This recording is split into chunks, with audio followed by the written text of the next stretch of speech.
Explosions rocked Sochi and occupied Donetsk overnight, as Ukrainian drones reportedly struck deep into Russian territory. Sochi Mayor Andrei Proshunin said air defenses were active, repelling the UAV attacks, while fires and blasts were reported at a Russian ammunition depot in Donetsk.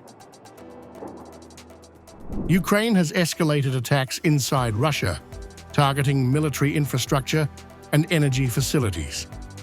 Earlier, drones hit an oil refinery in Saratov Oblast and an electrical substation in Volgograd Oblast, highlighting Kyiv's growing operational reach hundreds of kilometers from the front lines.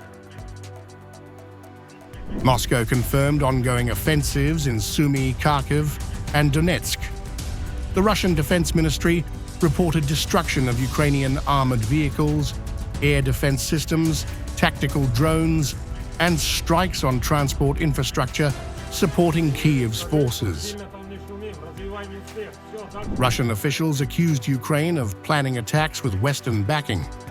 Foreign Ministry spokeswoman Maria Zakharova said the EU is pushing the U.S. to supply Tomahawk missiles, suggesting European powers have no interest in peace, while Kremlin spokesman Dmitry Peskov blamed Europe for prolonging the war. EU Foreign Policy Chief Kaja Kallas stated, "We welcome all tools that make Ukraine stronger and Russia weaker."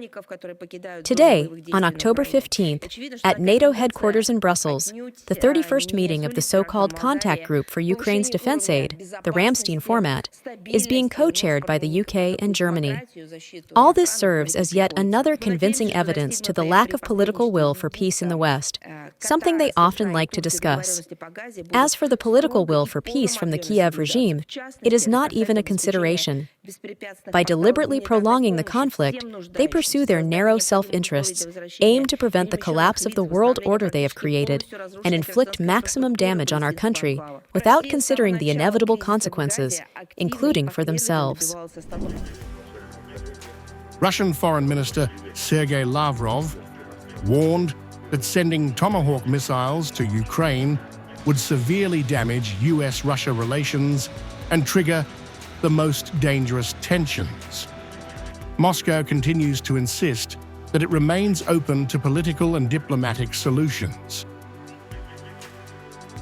U.S. President Donald Trump confirmed a White House meeting with Ukrainian President Volodymyr Zelensky on Thursday.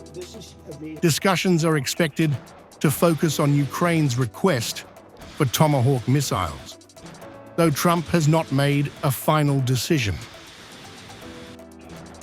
The timing and scope of these drone strikes, combined with high-level U.S.-Ukraine discussions, underscore the escalating stakes.